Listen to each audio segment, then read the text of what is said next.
Good morning. We're in a message series entitled, You Just Gotta Know. You just gotta know. And it's my intention in this message series to help us as a community of Christ followers to gain clarity in our thinking. To gain clarity in our thinking as we encounter an increasingly confusing and disorienting fog in the rapid moral climate change, so to speak, that is taking place in our culture. And so I want us to become clear in our thinking that we don't be confused in this fog of our culture. And then as a result of gained clarity in our thinking, it's my hope that we then gain clarity in our stance. That is, clarity in the posture that we take as Christ followers in the climate change of our culture. And specifically, if we go to the next slide, I'm concerned that we remain, first of all, clear in our commitment to biblical truth. That's the clarity in our thinking part. And moreover, I'm concerned that we, secondly, stand on that biblical truth in a posture that is humble, and a posture that is loving. That's the clarity in our stance part.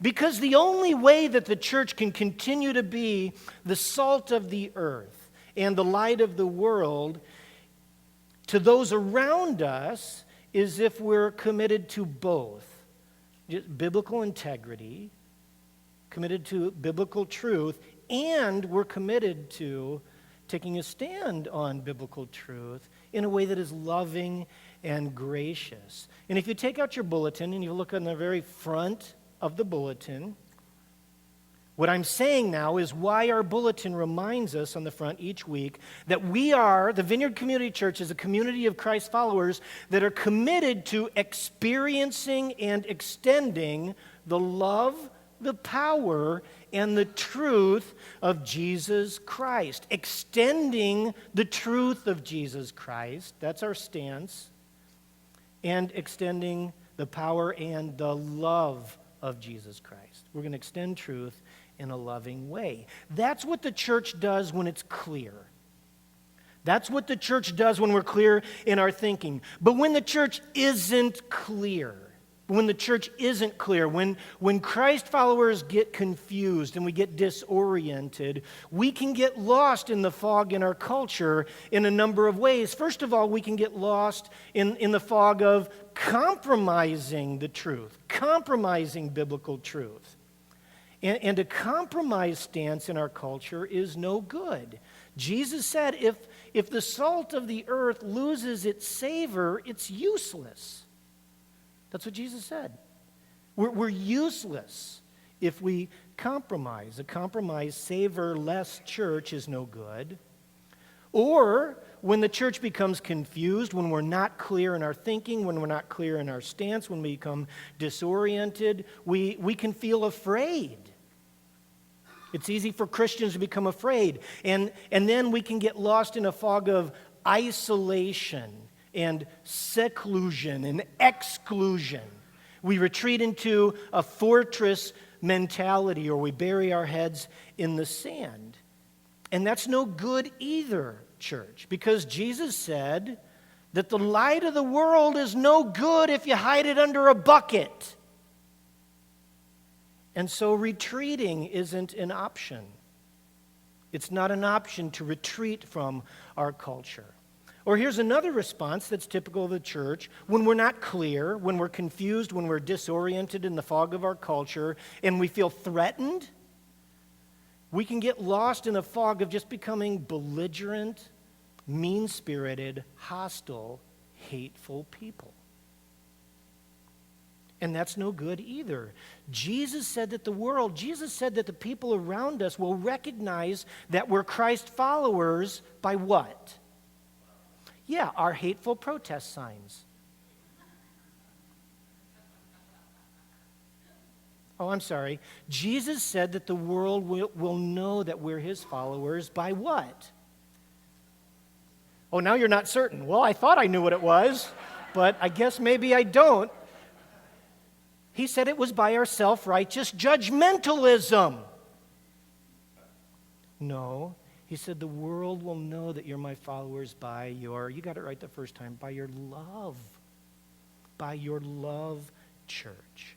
And so none of these postures of the unclear church is any good. None of these postures are helpful. So it's my intention, it's my hope that as a result of this series, we're better equipped to engage in our culture, to continue to be the salt of the earth, continue to be the light of the world, and to do that in a humble and honest and loving way. To humbly and honestly and truthfully dialogue with our culture and in our culture about some very important issues. I want us, church, to be equipped to not retreat from our culture, not to wage war with our culture, but to wage grace in our culture. And not a compromised, cheap grace, but an honest, truthful, loving grace. And so with that, I just want to give you a very brief overview of what we've talked about already for those of you who either, one, missed it or aren't clear exactly what ground we've covered. And so this is to help you understand that I've been talking over the past couple weeks about the way we think and the way we dialogue in different contexts in our culture. I've been talking about the way we dialogue, the way we continue to be the salt of the earth and the light of the world in different contexts. And so on week one, the focus was on how we relate in our culture as our culture grows increasingly secular, meaning increasingly non-Christian, and increasingly hostile. That is, in week one, I wanted you to understand what it is that we're to think and how it is that we're to be as Christ followers as our culture becomes increasingly detached from our Judeo-Christian moorings, and moreover, as our culture becomes increasingly hostile towards those Judeo-Christian moorings. And the take-home that I wanted you to take home, I guess, from week one was this: as the culture becomes more and more secularized, as the secular culture becomes increasingly hostile towards Christianity, we can, as the church, as the followers of Christ, remain confident in our thinking. We can remain confident in our thinking that the reliability of the biblical text holds up. The reliability of the biblical text stands solid under just a barrage of accusations, a barrage of assaults against the reliability of the Bible that are becoming more and more part of our cultural dialogue. Right? That was the main point of week one. We can be confident that this book accurately records, it's a reliable documentation of the teachings of Jesus. It's an accurate recording of the teachings of the original biblical authors, and it accurately captures the historical Christian faith. We can be confident about that. And the arguments are out there in our culture that we can't be confident. That's why I'm telling you this. Don't get confused. It's just simply not the facts. It's not the historical, scientific, archaeological, blah, blah, blah facts. That was week one.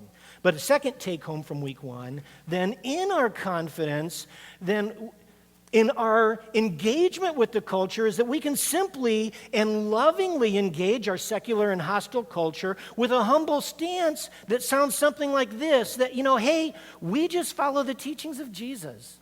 That's what we are as a church. We follow the teachings of Jesus as recorded in this book.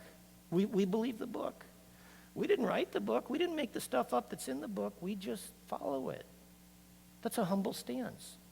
And we don't have to cuss and spit and get angry and hostile and write nasty signs and picket people. Say, we just follow the book. And our culture is going to say, well, you're a bunch of idiots. And we say, yeah, well, maybe so. That might be the fact. I don't know. I just follow Jesus. Make sense? So be confident, it's a reliable book, and be humble then in that stance. Confidence and humility, that's what we think, that's how we stand with the secularists. That is, those who have no desire and who make no claim whatsoever to live within the footprint of the Christian faith. So that's the first context of dialogue in our culture, the secular context. But last week, as we turned our attention to the topic of homosexuality, what you need to understand is that the context that's taking place in our culture, much of it is taking place in the context of dialogue of homosexuality among those who do desire, or at least claim to desire, to live within the footprint of the Christian faith. Do you understand that? The context is a Christian context of dialogue, and that's a completely different conversation than the conversation with the secularist. The secularist says, I'm fine with homosexuality, I don't buy the Bible, I don't buy the Christian faith, I don't give a rip about Jesus. And so our dialogue with that person, with that secularist, is a very different kind of conversation. We have no real common ground of dialogue with the secularist about the book. We can't say to the secularist, well, the book says right here. We can't say to the secularist, well, Jesus says right here. Because the secularist will say, I don't care what Jesus says. I don't care what the book says. Right? We don't have any common ground of dialogue there. But the context that I want us to bring into focus in our discussion last week and our discussion today, is the context of just honest dialogue with those who want to move within the footprint of the Christian faith. Specifically now, those who want to honestly dialogue about the place of homosexuality as a legitimate relational orientation within the footprint of the Christian faith. Does that make sense? Because that is the nature of a lot of the dialogue that's taking place in our culture. And in that dialogue, and this is the simple point, the first simple point that I wanted to walk away with last week, is that in that context, in that dialogue, we do have common ground. And that common ground is Jesus. It's Jesus, because everyone who wants to be a lover of God as a follower of Jesus has to actually follow Jesus. They need to actually follow the teachings of Jesus.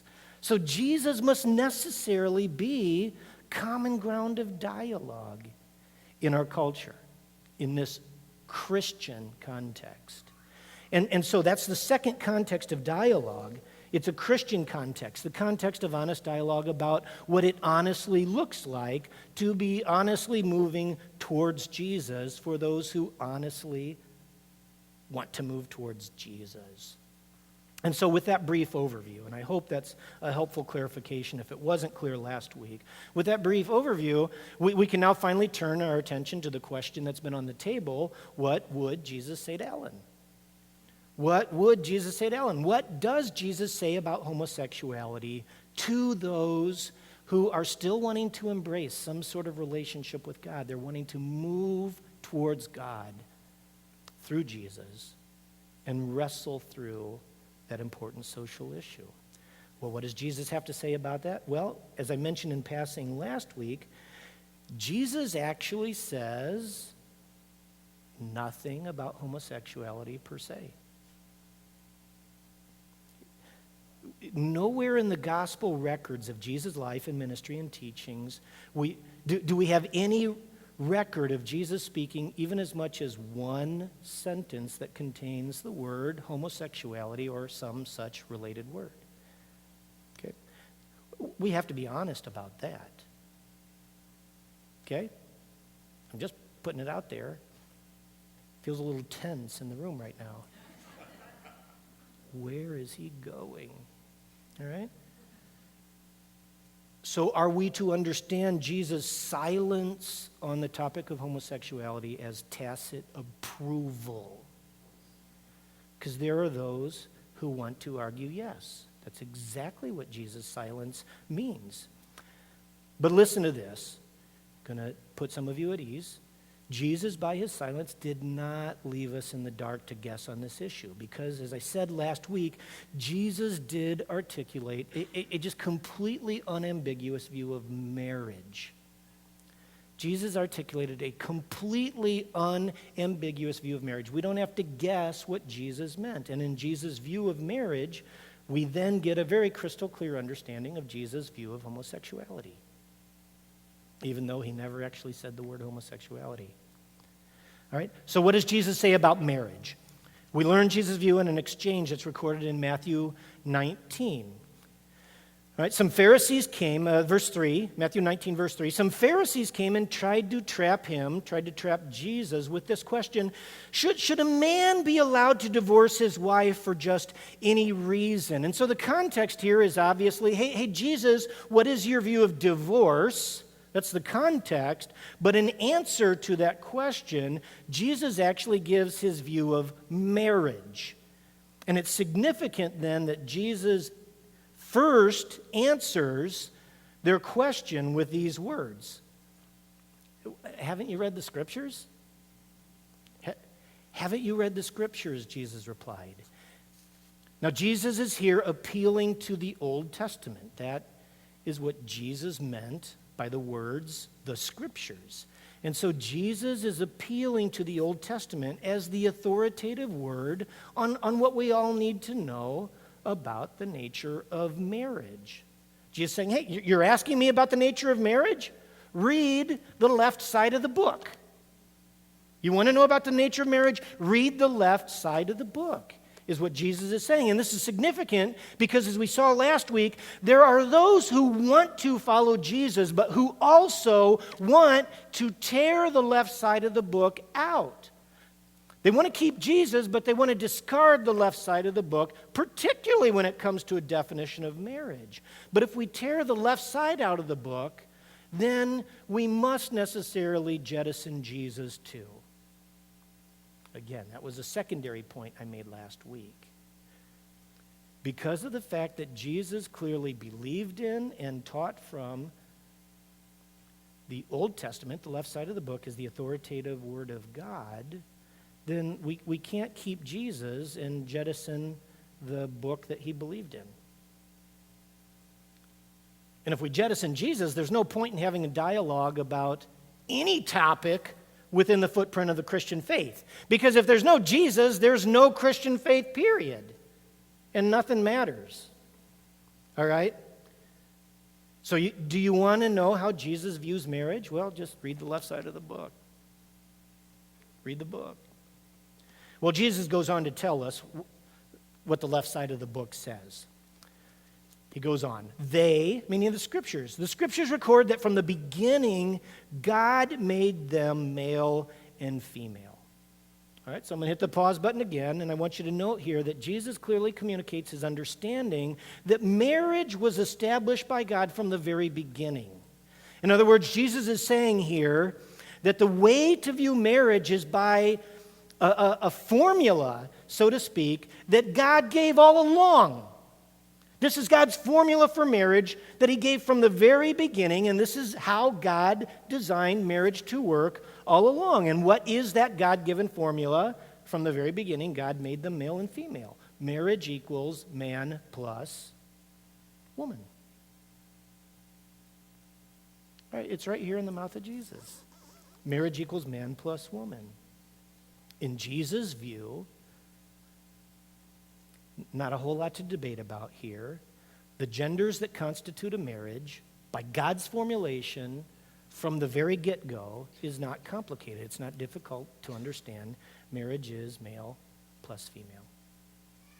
All right? And so any person who desires to follow Jesus and who also desires to pursue marriage Jesus' way, to pursue Jesus' brand marriage within the context of being a Jesus follower, that individual has to wrestle with. They have to come to terms with Jesus' clearly articulated view of marriage, and namely that God's formula for marriage is male plus female. God's design for marriage has been from the get-go, from the very beginning, all along, heterosexual. Okay? So says Jesus. I didn't make that up. I don't think any of you guys made that up. That's just what the book says. All right. All right, now listen to this part, church. Jesus didn't stop there. The church sometimes stops there, but Jesus didn't stop there.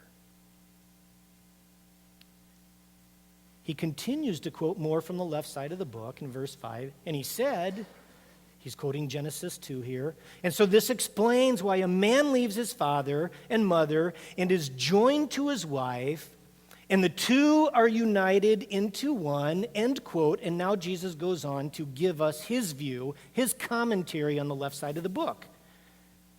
Jesus' view of God's formula for marriage. And so Jesus says, this is Jesus speaking, since they are no longer two but one, let no one split apart what God has joined together. And so in these words, we have Jesus' comprehensive view of marriage. And in these words, Jesus defined marriage as next slide, as a lifelong, exclusive commitment between one male and one female.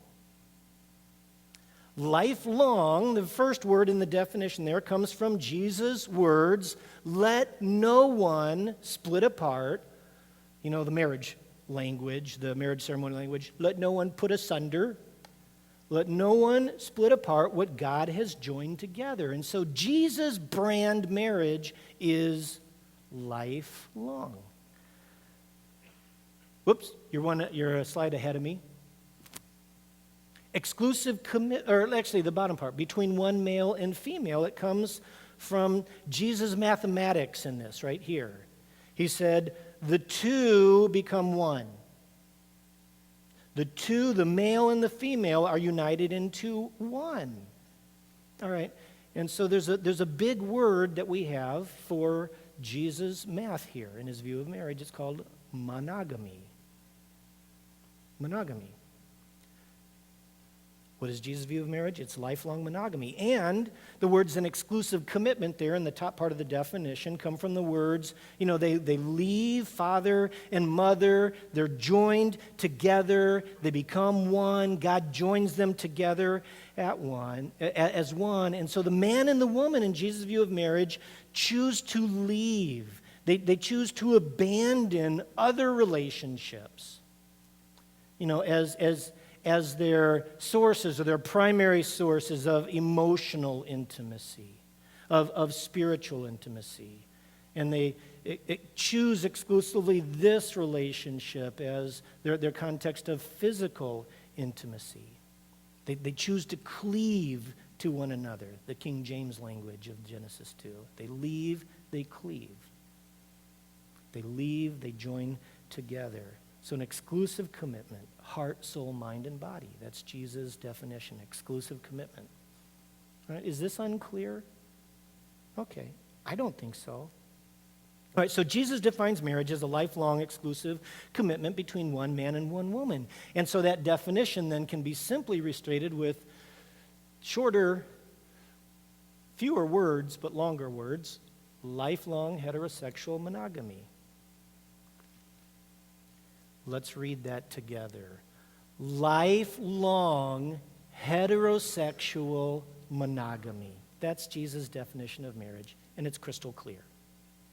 It's crystal clear. And so when it comes to the question of homosexuality within the footprint of the Christian faith, Jesus says lifelong heterosexual monogamy. That's what Jesus would say to Ellen. Lifelong heterosexual monogamy. It really is that simple. And I just want you to be clear, church, as you're interacting in the culture, just pin it down into the words of Jesus. Pin around the dialogue in the words of Jesus. From the very beginning, God made them male and female, and so for this reason. Lifelong heterosexual. Don't get confused, because what you'll run into is just a lot of really confusing, foggy, interpretive acrobatics and contortion, and it can be like, what? I'm so confused. I'm not smart enough to twist Scripture that much. All I know is Jesus said one man, one woman for a lifetime, exclusively. It is that simple. Lifelong heterosexual monogamy. Did I say that wrong? I have this fear. Did I say that wrong just now? Okay. It's like, and my brain was like, you said it wrong, you said it wrong. Because I hate when I preach heresy by accident. All right.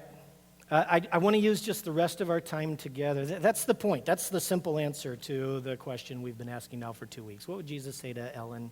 Lifelong heterosexual monogamy. But now I want to just spend the rest of our time together, just our last few minutes, and I want to tease out a couple issues and implications of Jesus' very simple and very unambiguous view of marriage. Right? The first issue is hypocrisy in the Christian church. Christian hypocrisy. See, the church on the whole has been crystal clear, for the most part, crystal clear about drawing lines in the sand about Jesus' word heterosexual in his definition. But we've gotten really fuzzy and confused about Jesus' words, lifelong exclusive commitment. We're quick to point out to the homosexual community that, you can't seriously be committed for a lifetime to that lifestyle and claim to be an honest follower of Jesus. And that's a true statement. We're clear on that. But we can't say that and embrace more and more the perspective, and worse yet, the practice that the lifelong exclusive commitment part of Jesus' definition of marriage is optional for the follower of Christ.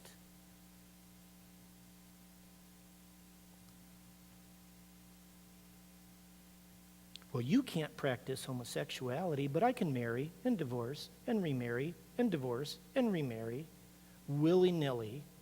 And Jesus is okay with that, but he's not okay with you. He's not okay with that either, church. And listen to this. He is just as not okay with that as he is with the other. Do you hear that? He is just as not okay with that as he is with the other. We make the other worse. Jesus doesn't make that distinction. All right? Well, that's hypocrisy. It's hypocrisy in the Christian church, and it's just another reason why the church's profession of faith in Jesus in our culture and why the church's witness for Jesus in our culture is viewed by our culture as a meaningless, hypocritical laughingstock. Because we pick and choose what parts of Jesus we like and we don't like, and we judge others who are doing the things that we're not going to do. You get where I'm going with that. Jesus said, hey, all of this is God's formula for marriage. All of this is my will for marriage. One man, one woman, exclusive commitment for a lifetime. Let no one separate what God has joined together. Lifelong heterosexual monogamy. If you want to be my follower, that's how you do marriage.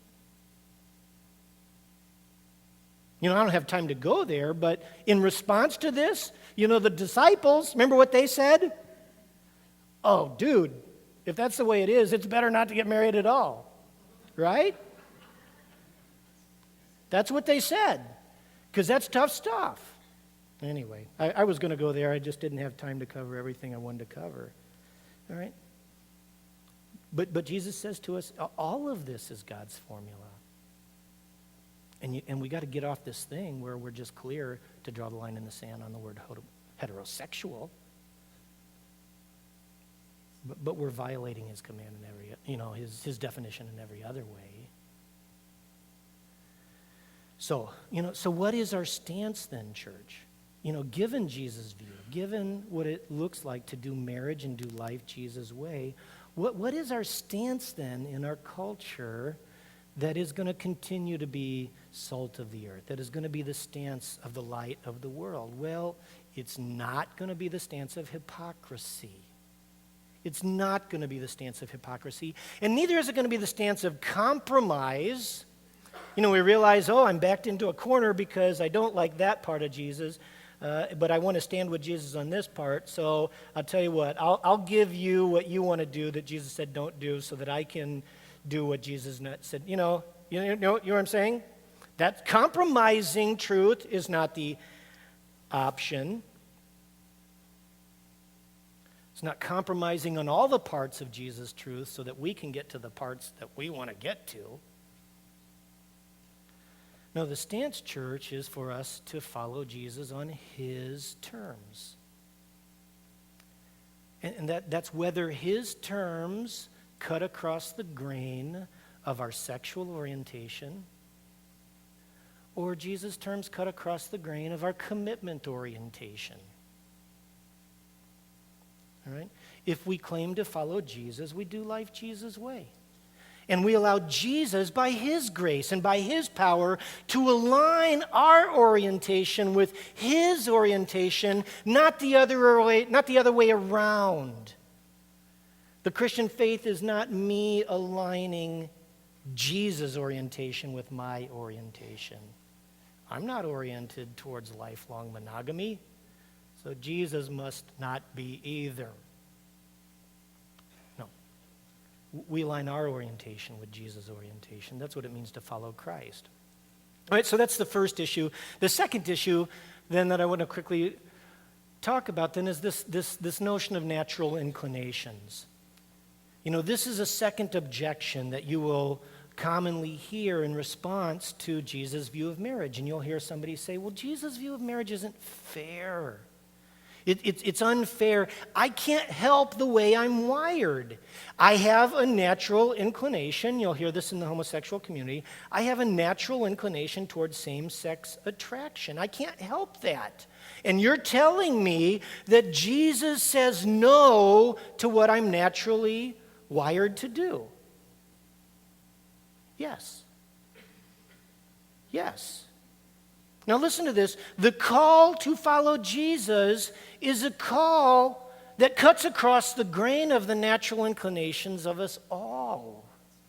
Right? Do you want to know something? I have been absolutely faithful to the one woman that I've been married to for over 27 years. But can I confess something? I'm not naturally inclined to do that. Can I be honest about that and y'all still love me? I hope my wife still loves me after that confession publicly. I am not naturally inclined to lifelong monogamy. I guess I feel a little safe in making that confession because I'm guessing I'm not alone, that there's probably one or two other men in the room right now who might be willing to admit that fidelity to one woman for a whole lifetime with our bodies and with our thoughts and with our eyes and with our hearts. Yeah, I won't ask for a show of hands, but yeah, we're so not naturally wired that way. All right. See, the call to follow Jesus and do life his way, it's a call against the grain of the natural inclinations in us all. For example, we're all naturally inclined. When we feel backed into a corner and we're wrong about something, you know, we're wrong and we're backed into a corner about it, we've done something wrong, I think we'll admit we're naturally inclined to defend ourselves and maybe even naturally inclined maybe to twist the truth just a little bit so we don't look so bad, you know, in defense of ourselves. Anyone want to admit, yeah, I'm kind of naturally inclined that way? All right, well, two of us. Mm-hmm. See, Jesus calls his followers to honesty. Jesus calls his followers to humility. Jesus calls his followers to confession of wrong. And that cuts across the grain of the natural inclinations of us all. You know, we're all naturally inclined to be just selfish pigs. We are.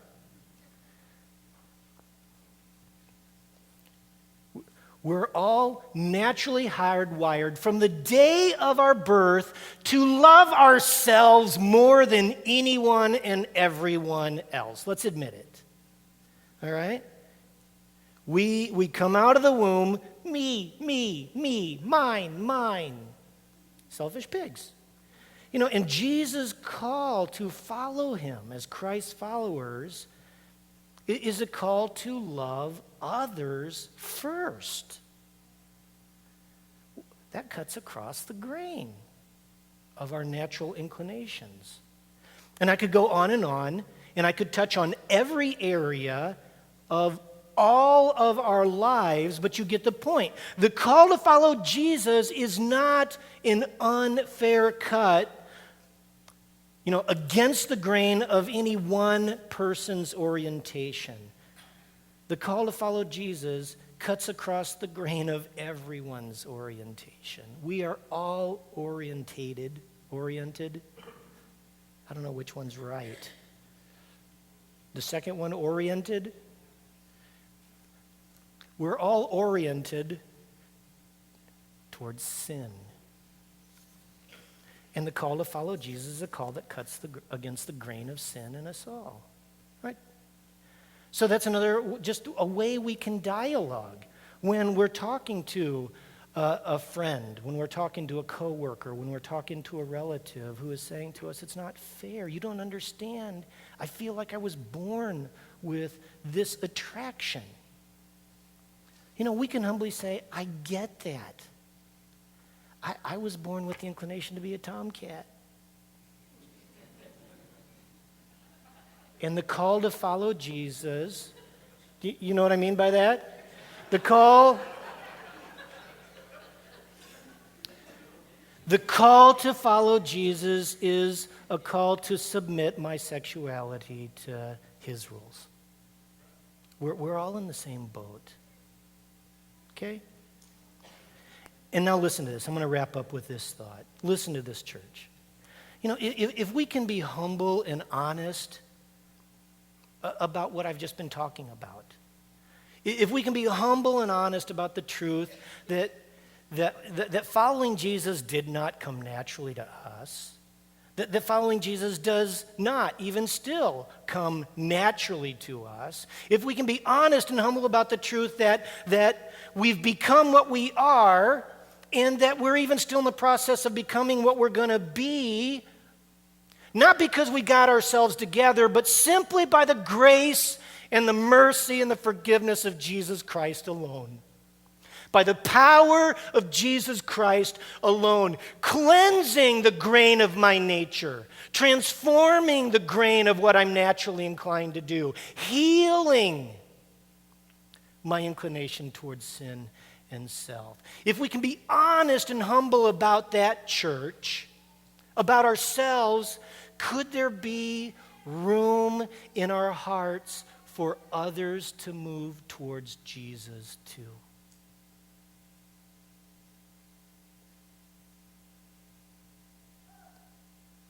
If we honestly and humbly remember that we didn't come to Jesus having first sanded the grain of our nature out. Anybody here do that? You got it all together, and Jesus said, okay, finally, you're in. Right? No. We didn't ourselves have to perfectly sand out the rough grain in our natural inclinations on our own. And if we can honestly and humbly remember that even at this very moment, with wherever we are at this point in time in our journey for Jesus, that even at this very moment, we don't even sit with the rough grain in our sin nature and our natural inclinations. We don't sit right now with it all sanded out, do we? No. If we can honestly and humbly confess that, then could there be room in our hearts? Could there be room even in these seats for others who want to move towards Jesus and follow him in the sanding that is still in process in their lives, just like it is in ours? Could we make room for that?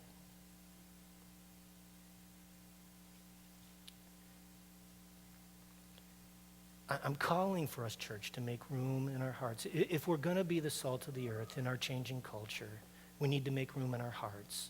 If we're going to be the light of the world to just the rapid moral climate change in our culture, we have to make room in our hearts. We have to open those doors. We have to make room in these seats for those who want to follow Jesus and are honestly willing to say, it's going to be tough. There's a lot of sanding that needs to be happen. Can we humbly say, yeah, me too? Let's follow Jesus together. Our sign says, come as you are. We do mean that. We mean that. Come as you are. And we should mean that because Jesus means that. He meant it for us, didn't he? Come as you are. And we came as we were,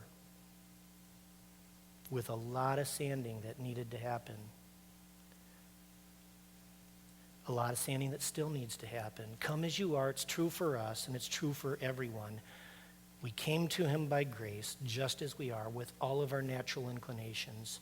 And by his grace, and by his power, and in his time, Jesus heals, and Jesus cleanses, and Jesus transforms the natural orientations in us all to become more and more like the orientation of Christ. Are we willing to be humble and truthful in that? Let's stand together.